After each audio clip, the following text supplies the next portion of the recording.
নমস্কার, কিচিমিচি কিচেনে আপনাদের সবাইকে স্বাগত। আজ আমি শেয়ার করছি দারুণ স্বাদের কুচো চিংড়ির ভর্তার রেসিপি। রেসিপিটি কেমন লাগলো অবশ্যই কমেন্ট বক্সে জানাতে ভুলবেন না। চলুন তাহলে রেসিপিটি শুরু করা যাক। প্রথমে কুচো চিংড়ি মাছগুলো ভালো করে বেছে পরিষ্কার করে ধুয়ে একটি প্লেটে নিয়ে নিলাম। একে একে লবণ হলুদ দিয়ে মেখে রেখে দিলাম।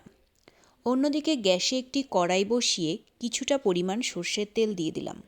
তেল গরম হয়ে গেলে মাছগুলো দিয়ে নাড়াচাড়া করে ভেজে তুলে নিলাম। এবার ওই তেলেই বেশ কিছুটা পরিমাণ কালো জিরে দিয়ে দিলাম। একটু বেশি পরিমাণে খোসা ছাড়ানো রসুন দিয়ে দিলাম। নাড়াচাড়া করে রসুন লাল লাল হয়ে গেলে চৌকো করে কাটা পেঁয়াজ দিয়ে দিলাম। সমস্ত কিছু নাড়াচাড়া করে সামান্য লবণ, ঝাল অনুযায়ী কাঁচা ও শুকনো লঙ্কা দিয়ে দিলাম।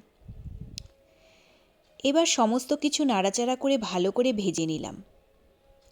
এবার আগে থেকে ভেজে রাখা চিংড়ি মাছগুলো দিয়ে সব কিছুর সাথে মিশিয়ে একটি প্লেটে তুলে নিলাম। এবার ঠান্ডা হতে দিলাম। ঠান্ডা হয়ে গেলে মিক্সির বাটিতে নিয়ে পেস্ট করে নিলাম। গরম ভাতের সাথে উপর থেকে কাঁচা সর্ষের তেল দিয়ে মেখে নিন কুচো চিংড়ির ভর্তা। ধন্যবাদ।